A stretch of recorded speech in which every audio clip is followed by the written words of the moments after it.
안녕하세요. 여러분의 디자인 멘토 보나입니다. 저는 지금 페이스북과 인스타그램에서 디자인 매니저로 일하고 있습니다. 제가 미국에 온 지도 벌써 20년이 넘었고 미국 회사에서 일한 지는 15년이 조금 넘었네요. 이런 제 경험을 바탕으로 오늘은 미국 회사들의 수평적인 문화에 대해서 얘기해 볼까 합니다.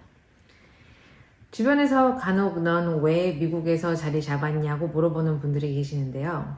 사실 한국에서 나고 자랐기 때문에 언어적, 문화적 차이를 가진 제가 미국에서 자리 잡기로 마음을 먹은 데 큰 영향을 준 것이 미국 사회의 수평적인 문화였습니다.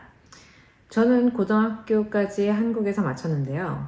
한국에서 나고 자랐음에도 불구하고 그 당시 상하관계, 예를 들어 어른이 아이의 의견을 억압하고 선생님이 학생의 의견을 무시하는 구조에 대해서 큰 답답함을 느꼈어요.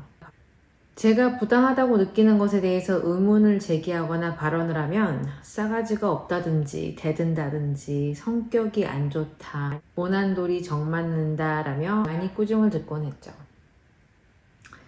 물론 이게 벌써 20년 전이기 때문에 지금은 많이 바뀌었을 수도 있습니다. 이런 저의 어렸을 때의 경험들 때문에 미국 문화 전반 그리고 기업에 녹아들어 있는 수평적인 문화가 저에게는 많이 끌렸던 것 같아요.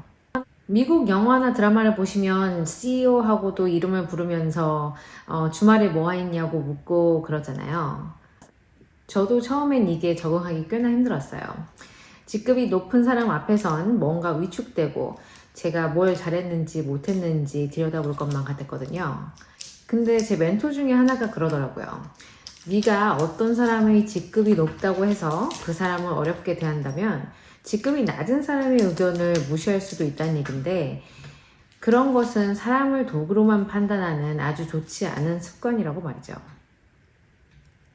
사람은 다양하고 나이, 직급, 경험에 상관없이 누구에게든 배울 점이 있으며 누군가 절대적으로 더 많이 알고 있는 것도 적게 알고 있는 사람도 없다고 말했습니다.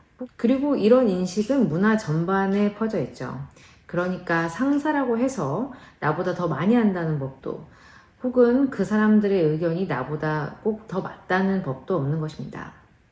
실리콘밸리는 이런 문화가 더 도드라져 있습니다. 실리콘밸리의 실무자들은 고액 연봉으로 유명하죠. 디자이너 실무자로서 시니어 레벨에 들어가면 연봉으로 5억에서 6억 정도를 받고 프로그래밍이나 기획자 쪽으로는 7억에서 8억 정도를 받습니다. 실력자일수록 많은 회사에서 스카우트를 해가려고 노력을 합니다. 이렇게 고액 연봉을 주는 이유는 물론 그들이 실무자로서 최고의 실력을 가지고 있어서이기도 하지만 그들의 의견을 중요하게 생각하기 때문입니다. 시니어로서의 실무자는 자신의 분야에 대한 실력뿐만 아니라 그것을 바탕으로 한 기획력이 있어야 하고 자신의 회사나 팀이 가야 할 방향성을 제시할 수 있어야 합니다. 물론 C-레벨이라고 불리는 부사장, 사장, 회장들이 이런 의견들을 듣고 최종 결정을 하죠. 많은 의견들이 한 곳으로 모인다고 해서 그 의견이 꼭 정답인 것은 아니지만 실력자들의 의견을 들어보면 더 나은 결정을 할 수 있다고 믿는 거죠. 그래서 자신의 의견을 개진하지 않는 사람은 리더로 인정받을 수가 없습니다. 리더가 아닌 실무자는 시니어 레벨이나 관리자로 승진할 수도 없죠. 이러한 구조와 문화 때문에 상사라고 해서 팀원에게 일방적으로 이래라 저래라 할 수는 없습니다. 예를 들어 상사에게 3가지 프로젝트 요청이 들어왔다고 생각해 볼까요? 팀원에게 너 이 프로젝트 해라 이렇게 일방적으로 지시를 내릴 수가 없습니다. 자신이 생각하기에 팀원들의 장점과 단점을 고려해서 프로젝트를 어떻게 나눌 것인지 제안을 먼저 하죠. 물론 모든 프로젝트가 좋은 프로젝트는 아니기 때문에 누군가는 불만을 가진 사람이 나오기 마련입니다. 이럴 경우 그 팀원이 원하는 종류의 프로젝트가 무엇인지 잘 생각해서 다음에 그런 부분을 만족시켜 주려고 노력합니다. 하지만 그러지 못하고 불만이 쌓이면 어떻게 될까요? 일단은 그 팀원의 불만이 Pulse라고 불리는 상사와 회사에 대한 불만을 표시하는 설문조사의 점수로 드러나게 되고 불만이 더 쌓이면 다른 팀으로 이동하거나 아예 회사를 떠나겠죠. 이런 부분이 매니저의 인사고과에 반영이 됩니다. 예를 들어 이 매니저 밑에선 팀원들이 실력을 잘 펼치지 못한다든지 아니면 팀원들이 팀이나 회사에 자꾸 불만이 쌓이고 결국은 떠나는 경우가 많다면 매니저로서 인사고과가 잘 안 나오게 되고 회사에서 경질되거나 해고를 당할 수도 있는 것이죠. 저는 지금 페이스북과 인스타그램에서 디자인 팀장으로 일하고 있습니다. 저도 좋은 매니저가 되려고 노력은 열심히 하고 있는데 제 팀원들은 저를 어떻게 생각할지 잘 모르겠네요. 매니저의 직무는 사람들의 눈에 잘 보이지 않는 경우가 많습니다. 청소를 잘 할 때는 눈에 안 띄고 잘 안 할 때만 눈에 띄는 것처럼 매니저의 직무도 잘 하지 못했을 때 눈에 띄는 경우가 많기 때문이죠. 저도 매니저가 되기 전에는 제 매니저가 하는 일도 없는 것 같은데 뭐 저렇게 바쁜가 라고 생각을 했었거든요. 미국에서도 매니저, 그러니까 상사나 관리자의 역할은 매우 중요합니다.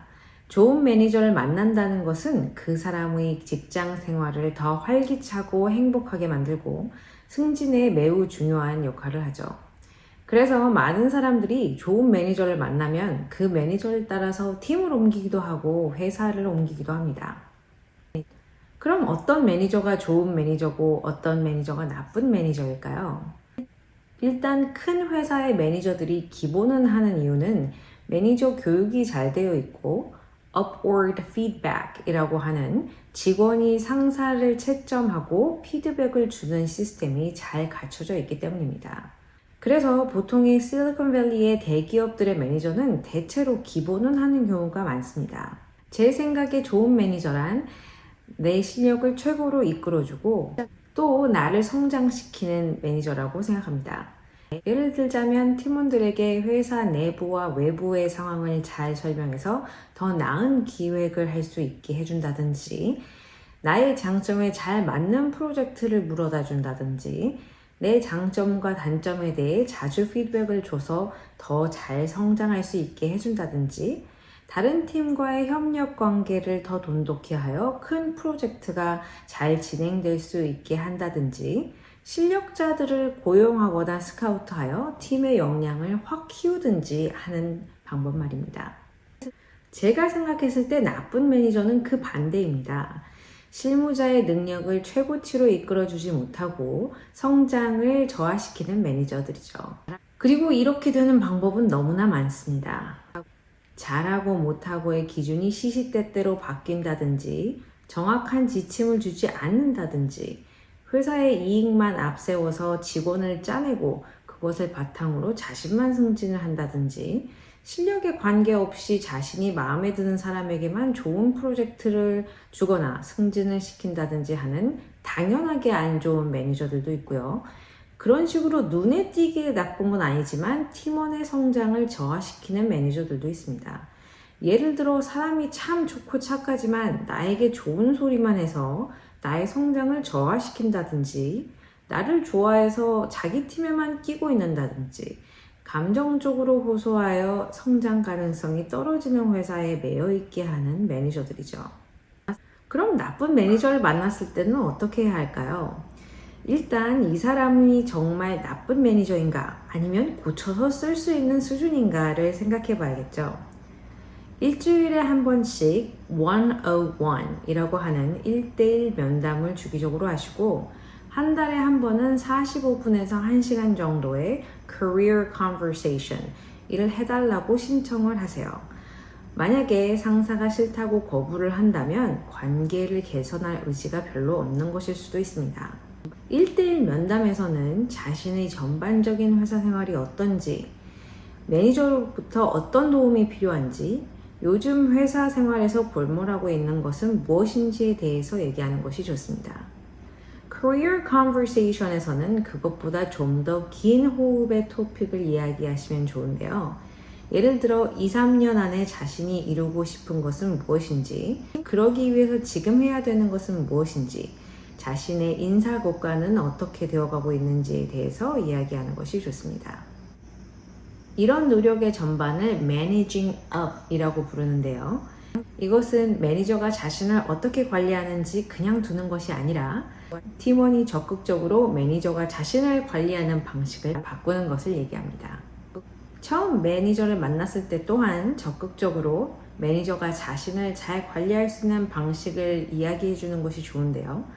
예를 들어 자신은 어떤 프로젝트를 할 때 신이 나는지, 압박을 받을 때 최고의 아웃풋을 내는지, 아니면 혼자 조용히 일할 때 더 효율적인지, 피드백을 어떻게 받는 것을 좋아하는지, 새로운 기술을 배울 때는 어떤 식으로 배울 때 더 빨리 배울 수 있는지, 전에 매니저들이 했던 방식 중에 좋았던 것과 싫었던 것은 무엇인지 적극적으로 얘기하는 것이 좋죠.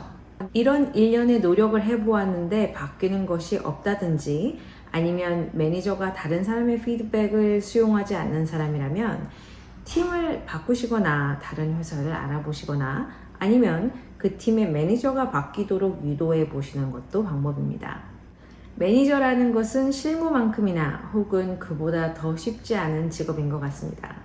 하지만 더 많은 직원들이 더 행복하게 즐겁게 일할 수 있게 하는 중요한 직책이고, 또한 교육이나 피드백을 통해서 사람의 능력을 키워낼 수 있다는 점에서 참 보람된 직업이라고 생각합니다.